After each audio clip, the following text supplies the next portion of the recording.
उल्लू का पट्ठा। अफसाना निगार सादत हसन मंटो। कासिम सुबह 7 बजे लिहाफ से बाहर निकला और गुसल खाने की तरफ चला। रास्ते में उसको ठीक तौर पर मालूम नहीं सोने वाले कमरे में, सहन में या गुसल खाने के अंदर उसके दिल में यह ख्वाहिश पैदा हुई कि वो किसी को उल्लू का पट्ठा कहे। बस सिर्फ एक बार गुस्से में या तंजिया अंदाज में किसी को उल्लू का पट्ठा कह दे। कासिम के दिल में इससे पहले कई बार बड़ी अनोखी ख्वाहिशें पैदा हो चुकी थीं, मगर ये ख्वाहिश सबसे निराली थी। वो बहुत पुरजोश था। रात उसको बड़ी प्यारी नींद आई थी। वो खुद को बहुत तरोताजा महसूस कर रहा था, लेकिन फिर ये ख्वाहिश कैसे उसके दिल में दाखिल हो गई।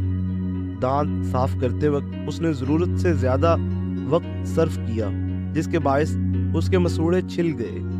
दरअसल वो सोचता रहा कि ये अजीबोगरीब ख्वाहिश क्यों पैदा हुई, मगर वो किसी नतीजे पर न पहुंच सका।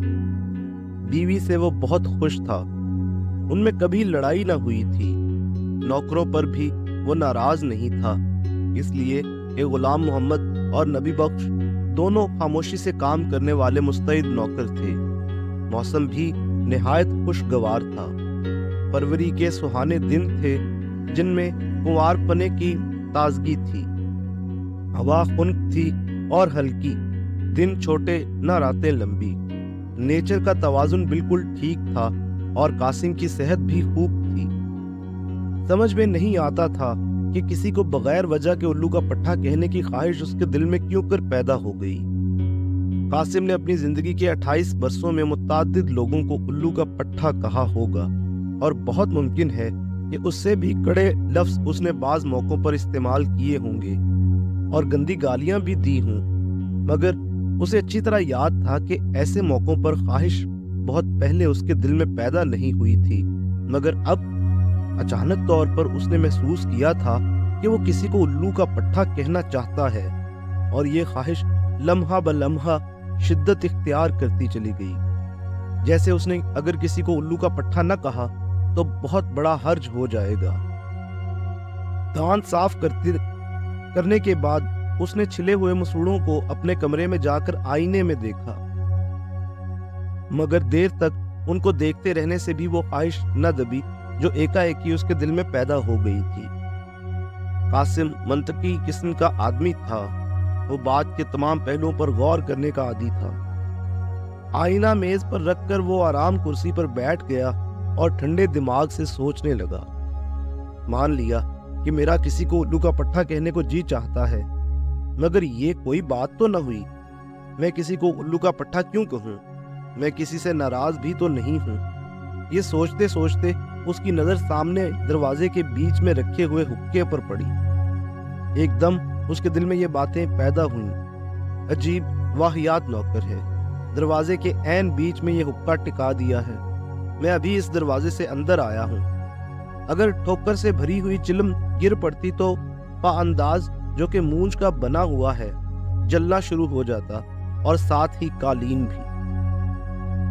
उसके जी में आई कि गुलाम मोहम्मद को आवाज दे। जब वो भागा हुआ उसके सामने आ जाए तो वो भरे हुए हुक्के की तरफ इशारा करके उसे सिर्फ इतना कहे, तुम निरे उल्लू के पट्टे हो। मगर उसने तामुल किया और सोचा, यूं बिगड़ना अच्छा मालूम नहीं होता। अगर गुलाम मोहम्मद को अब बुलाकर उल्लू का पट्ठा कह भी दिया तो वो बात पैदा न होगी, और फिर इस बेचारे का कोई कसूर भी तो नहीं है। मैं दरवाजे के पास बैठकर ही तो हर रोज हुक्का पीता हूँ। चुनाचे वो खुशी जो एक लम्हा के लिए कासिम के दिल में पैदा हुई थी कि उसने उल्लू का पट्ठा कहने के लिए एक अच्छा मौका तलाश कर लिया, गायब हो गई। दफ्तर के वक्त में अभी काफी देर थी। पूरे 2 घंटे पड़े थे। दरवाजे के पास कुर्सी रखकर कासिम अपने मामूल के मुताबिक बैठ गया और हुक्का नोशी में मसरूफ हो गया। कुछ देर तक वो सोच विचार किए बगैर हुक्के का धुआं पीता रहा और धुएं के इंतशार को देखता रहा। लेकिन जो ही वो हुक्के को छोड़कर कपड़े तब्दील करने के लिए साथ वाले कमरे में गया तो उसके दिल में वही ख्वाहिश नई ताजगी के साथ पैदा हुई। कासिम घबरा गया। भाई हद हो गई, उल्लू का पट्ठा। मैं किसी को उल्लू का पट्ठा क्यों कहूं? اور बफर्ज महाल मैंने किसी को उल्लू का पट्टा कह भी दिया तो क्या होगा। कासिम दिल ही दिल में हंसा। वो सही दिमाग आदमी था। उसे अच्छी तरह मालूम था कि ये ख्वाहिश जो उसके दिल में पैदा हुई है बिल्कुल बेहुदा और बेसरोपा है, लेकिन इसका क्या इलाज था कि दबाने पर भी वो और ज्यादा उभर आती थी।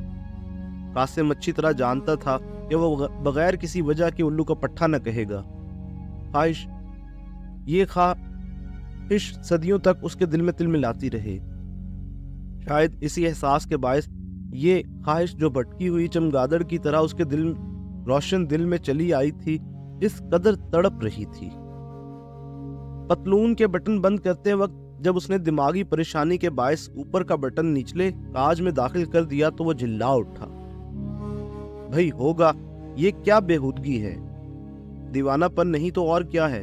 उल्लू का पट्टा कहो, उल्लू का पट्टा कहो, और ये पतलून के सारे बटन मुझे फिर से बंद करने पड़ेंगे। लिबास पहनकर वो मेज पर आ बैठा। उसकी बीवी ने चाय बनाकर प्याली उसके सामने रख दी और टोस्ट पर मक्खन लगाना शुरू कर दिया। रोजाना मामूल की तरह हर चीज ठीक ठाक थी। टोस्ट इतने अच्छे सिंके हुए थे कि बिस्किट की तरह कुरकुरे थे और डबल रोटी भी आला किस्म की थी। खमीर में से खुशबू आ रही थी। मक्खन भी साफ था। चाय की केतली बेदाग थी। उसकी हथी के एक कोने पर कासिम हर रोज मैल देखा करता था, मगर आज वो धब्बा भी नहीं था। उसने चाय का एक घूंट पिया। उसकी तबीयत खुश हो गई। खालिस दार्जिलिंग की चाय थी, जिसकी महक पानी में भी बरकरार थी। दूध की मिकदार भी सही थी। कासिम ने खुश होकर अपनी बीवी से कहा, आज चाय का रंग बहुत ही प्यारा है और बड़े सलीके से बनाई गई है। बीवी तारीफ सुनकर खुश हुई, मगर उसने मुंह बनाकर एक अदा से कहा, जी हाँ, बस आज इत्तेफाक से अच्छी बन गई है, वरना हर रोज तो आपको नीम घोल के पिलाई जाती है। मुझे सलीका कहाँ आता है।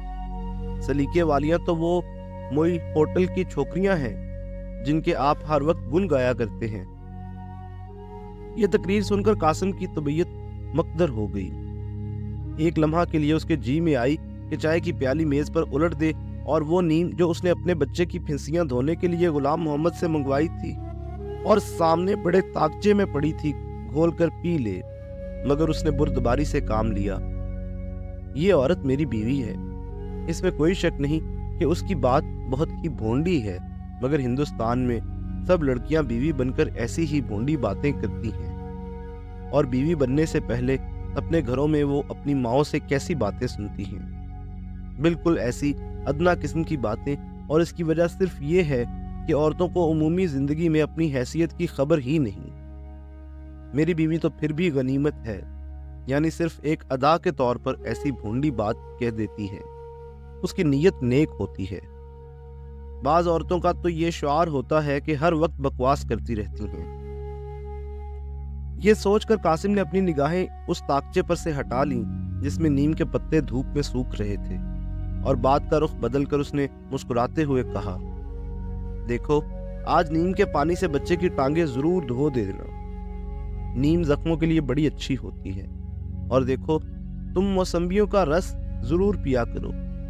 मैं दफ्तर से लौटते हुए 1 दर्जन और ले आऊंगा। ये रस तुम्हारी सेहत के लिए बहुत जरूरी है। बीवी मुस्कुरा दी।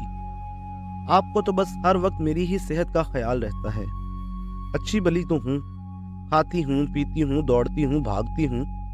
मैंने जो आपके लिए बादाम मंगवा के रखे हैं, भाई आज 10-20 आपकी जेब में डाले बगैर न रहूंगी, लेकिन दफ्तर में कहीं बांट न दीजिएगा। कासिम खुश हो गया कि चलो मौसमियों के रस और बादामों ने उसकी बीवी के मसनूई गुस्से को दूर कर दिया और ये मरहला आसानी से तय हो गया जो उसने पड़ोस के पुराने शहरों से सीखे थे। दरअसल कासिम ऐसे मरहलों को आसानी के साथ उन तरीकों ही से तय कर लिया करता था जो उसने पड़ोस के पुराने शहरों से सीखे थे और अपने घर के माहौल के मुताबिक उनमें थोड़ा बहुत रद्दोबदल कर लिया। चाय से फारिग होकर उसने जेब से सिगरेट निकालकर सुलगाया और उठकर दफ्तर जाने की तैयारी करने ही वाला था कि फिर वही ख्वाहिश नमूदार हो गई। इस मर्तबा उसने सोचा, अगर मैं किसी को उल्लू का पट्टा कह दूं तो क्या हर्ज है। जेरे लब बिल्कुल हौले से कह दूं, تو میرا خیال ہے کہ مجھے دلی تسکین ہو جائے گی۔ یہ خواہش میرے سینے میں بوجھ بن کر بیٹھ گئی ہے، کیوں نہ اس کو ہلکا کر دوں۔ دفتر میں اس کو صحن میں بچے کا کموڈ نظر آیا۔ یوں صحن میں کموڈ رکھنا سخت بدتمیزی تھی، اور خصوصاً اس وقت جبکہ وہ ناشتہ کر چکا تھا اور خوشبودار کرکرے ٹوسٹ اور تلے ہوئے انڈوں کا ذائقہ ابھی تک اس کے منہ میں تھا۔ اس نے زور سے آواز دی، غلام محمد۔ قاسم کی بیوی جو ابھی تک ناشتہ کر رہی تھی بولی، غلام محمد باہر گوشت لینے گیا ہے، کوئی کام تھا اس کو؟ ایک سیکنڈ کے اندر اندر قاسم کے دماغ میں بہت سی باتیں آئی کہ کہہ دوں یہ غلام محمد الو کا پٹھا ہے، اور یہ کہہ کر جلدی سے باہر نکل جاؤں۔ نہیں، وہ خود تو موجود ہی نہیں، پھر بالکل بیکار ہے۔ لیکن سوال یہ ہے کہ بیچارے غلام محمد ہی کو کیوں نشانہ بنایا جائے؟ اس کو تو میں ہر وقت الو کا پٹھا کہہ سکتا ہوں۔ قاسم نے ادھ جلا سگریٹ گرا دیا اور بیوی سے کہا، کچھ نہیں، میں اسے یہ کہنا چاہتا تھا کہ دفتر میں میرا کھانا بے شک 1:30 بجے لے آیا کرے۔ تمہیں کھانا جلدی بھیجنے میں بہت تکلیف کرنا پڑتی ہے۔ یہ کہتے ہوئے اس نے بیوی کی طرف دیکھا جو فرش پر اس کے گرائے ہوئے سگریٹ کو دیکھ رہی تھی۔ قاسم کو فوراً اپنی غلطی کا احساس ہوا۔ یہ سگریٹ اگر بجھ گیا اور یہاں پڑا رہا تو اس کا بچہ رینگتا رینگتا آئے گا اور اسے اٹھا کر منہ میں ڈال لے گا، جس کا نتیجہ یہ ہوگا کہ اس کے پیٹ میں گڑبڑ مچ جائے گی۔ قاسم نے سگریٹ کا ٹکڑا اٹھا کر غسل خانے کی موری میں پھینک دیا۔ یہ بھی اچھا ہوا کہ میں نے جذبات سے مغلوب ہو کر غلام محمد کو الو کا پٹھا نہیں کہہ دیا۔ اس سے اگر ایک غلطی ہوئی ہے تو ابھی مجھ سے بھی تو ہوئی تھی، اور میں سمجھتا ہوں کہ میری غلطی زیادہ شدید تھی۔ قاسم بڑا صحیح دماغ آدمی تھا۔ اسے اس بات کا احساس تھا کہ وہ صحیح خطوط پر غور و فکر کرنے والا انسان ہے، مگر اس احساس نے اس کے اندر برتری کا خیال کبھی پیدا نہیں کیا تھا۔ یہاں پر پھر اس کی صحیح دماغی کو دخل تھا کہ وہ احساس برتری کو اپنے اندر دبا دیا کرتا تھا۔ موری میں سگریٹ کا ٹکڑا پھینکنے کے بعد اس نے بلا ضرورت صحن میں ٹہلنا شروع کر دیا۔ وہ دراصل کچھ دیر کے لیے بالکل خالی ذہن ہو گیا تھا۔ اس کی بیوی ناشتے کا آخری ٹوسٹ کھا چکی تھی۔ قاسم کو یوں ٹہلتے دیکھ کر وہ اس کے پاس آئی اور کہنے لگی، کیا سوچ رہے ہیں آپ؟ قاسم چونک پڑا، کچھ نہیں، دفتر کا وقت ہو گیا کیا؟ یہ لفظ اس کی زبان سے نکلے اور دماغ میں وہی الو کا پٹھا کہنے کی خواہش تڑپنے لگی۔ اس کے جی میں آئی کہ بیوی سے صاف صاف کہہ دے کہ یہ عجیب و غریب خواہش اس کے دل میں پیدا ہو گئی ہے جس کا سر ہے نہ پیر۔ بیوی ضرور سنے گی اور یہ بھی ظاہر ہے کہ اس کو بیوی کا ساتھ دینا پڑے گا۔ چنانچہ یوں ہنسی ہنسی میں الو کا پٹھا کہنے کی خواہش اس کے دماغ سے نکل جائے گی، مگر اس نے غور کیا اس میں کوئی شک نہیں کہ بیوی ہنسے گی اور میں خود بھی ہنسوں گا، لیکن ایسا نہ ہو کہ یہ بات مستقل مذاق بن جائے۔ ایسا ہو سکتا ہے کیا؟ ضرور ہو جائے گا، اور بہت ممکن ہے کہ انجام کار ناخوشگواری پیدا ہو۔ چنانچہ اس نے اپنی بیوی سے کچھ نہ کہا اور ایک لمحہ تک اس کی طرف یوں ہی دیکھتا رہا۔ بیوی نے بچے کا کموڈ اٹھا کر کونے میں رکھ دیا اور کہا، آج صبح آپ کے برخوردار نے وہ ستایا ہے کہ اللہ کی پناہ۔ بڑی مشکلوں کے بعد میں نے اسے کموڈ پر بٹھایا۔ اس کی مرضی یہ تھی کہ بستر ہی کو خراب کرے۔ آخر لڑکا کس کا ہے؟ قاسم کو اس قسم کی چخ پسند تھی۔ ایسی باتوں میں وہ تیکھے مزاح کی جھلک دیکھتا تھا۔ مسکرا کر اس نے اپنی بیوی سے کہا، لڑکا میرا ہی ہے، مگر میں نے تو آج تک کبھی بستر خراب نہیں کیا۔ یہ عادت اس کی اپنی ہوگی۔ بیوی نے اس کی بات کا مطلب نہ سمجھا۔ قاسم کو مطلقاً افسوس نہ ہوا، اس لیے کہ ایسی باتیں وہ صرف اپنے منہ کا ذائقہ درست رکھنے کے لیے کیا کرتا تھا۔ وہ اور بھی خوش ہوا جب اس کی بیوی نے جواب نہ دیا اور خاموش ہو گئی۔ اچھا بھائی، میں اب چلتا ہوں، خدا حافظ۔ یہ لفظ جو ہر روز اس کے منہ سے نکلتے تھے آج بھی اپنی پرانی آسانی کے ساتھ نکلے، اور قاسم دروازہ کھول کر باہر چل دیا۔ کشمیری گیٹ سے نکل کر جب وہ نکلسن پارک کے پاس سے گزر رہا تھا تو اسے ایک داڑھی والا آدمی نظر آیا۔ ایک ہاتھ میں کھلی ہوئی شلوار تھامے وہ دوسرے ہاتھ سے استنجا کر رہا تھا۔ اس کو دیکھ کر قاسم کے دل میں پھر الو کا پٹھا کہنے کی خواہش پیدا ہوئی۔ لو بھائی، یہ آدمی ہے جس کو الو کا پٹھا کہہ دینا چاہیے، یعنی جو صحیح معنوں میں الو کا پٹھا ہے۔ ذرا اندازہ کیجئے کس انہماک سے ڈرائی کلین کیے جا رہا ہے، جیسے کوئی بہت اہم کام سر انجام پا رہا ہے۔ لعنت ہے۔ لیکن قاسم صحیح الدماغ آدمی تھا۔ اس نے تاجیل سے کام نہ لیا اور تھوڑی دیر غور کیا۔ میں اس فٹ پاتھ پر جا رہا ہوں اور وہ دوسرے فٹ پاتھ پر۔ اگر میں نے آواز بلند اس کو الو کا پٹھا کہا تو وہ چونکے گا نہیں، اس لیے کہ کم بخت اپنے کام میں بہت بری طرح مصروف ہے۔ چاہیے تو یہ کہ اس کے کان کے پاس زور سے نعرہ بلند کیا جائے اور جب وہ چونک اٹھے تو اسے بڑے شریفانہ طور پر سمجھایا جائے، قبلہ آپ الو کے پٹھے ہیں۔ لیکن اس طرح بھی خاطر خواہ نتیجہ برآمد نہیں ہوگا، چنانچہ قاسم نے اپنا ارادہ ترک کر دیا۔ اسی اثناء میں اس کے پیچھے سے ایک سائیکل نمودار ہوئی۔ کالج کی ایک لڑکی اس پر سوار تھی، اس لیے کہ پیچھے بستہ بندھا تھا۔ آنن فانن اس لڑکی کی ساڑی فری ویل کے دانتوں میں پھنسی۔ لڑکی نے گھبرا کر اگلے پہیے کا بریک لگا دیا۔ ایک دم سائیکل بے قابو ہوئی اور ایک جھٹکے کے ساتھ لڑکی سائیکل سمیت سڑک پر گر پڑی۔ قاسم نے آگے بڑھ کر لڑکی کو اٹھانے میں عجلت سے کام نہ لیا، اس لیے کہ اس نے حادثہ کے رد عمل پر غور کرنا شروع کر دی۔